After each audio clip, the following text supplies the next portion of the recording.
बहुत समय की बात है, गंगा नदी किनारे एक पीपल का पेड़ था। पहाड़ों से उतरती गंगा बहुत बेग से बह रही थी। अचानक पेड़ से दो पत्ते नदी में आकर गिर गए। एक पत्ता तिरछा गिरा और एक पत्ता सीधा गिरा।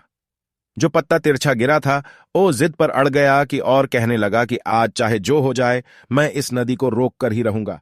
चाहे मेरे प्राण ही क्यों ना चला जाए, मैं इसे आगे नहीं बढ़ने दूंगा। वो पत्ता जोर जोर से चिल्लाने लगा कि रुक जा गंगा, मैं तुझे आगे नहीं बढ़ने दूंगा। पर नदी तो बहते जा रही थी। नदी को पता ही नहीं था कि कोई पत्ता उसे रोकने का प्रयास कर रहा है।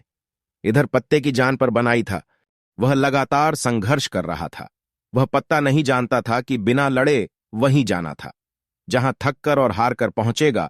परंतु अब और तब का बीच का समय उसके लिए दुख और संताप का समय बन चुका था। वहीं दूसरा पत्ता जो सीधा गिरा था, वह नदी के प्रवाह के साथ बड़े मजे से बहता जा रहा था और कह रहा था कि चल गंगा, आज मैं तुझे तेरी मंजिल तक पहुंचाऊंगा। चाहे जो हो जाए, मैं तेरे मार्ग में अवरोध नहीं आने दूंगा। नदी को तो इस पत्ते के बारे में पता ही नहीं था। वो तो अपने धुन में सागर की ओर बहती जा रही थी, लेकिन यह पत्ता खुश और आनंदित था, क्योंकि उसे तो लग रहा था कि मैं ही नदी को बहाए ले जा रहा हूं। तिरछे पत्ते की तरह सीधे पत्ते को भी यह नहीं पता था कि चाहे वो नदी का साथ दे या नहीं दे, नदी तो ही पहुंचेगी जहां उसे जाना है। पर अब और तब के बीच का समय उसके लिए आनंद का समय बन चुका था। जो पत्ता नदी से लड़ रहा था, उसके लिए जीत का कोई उपाय नहीं था।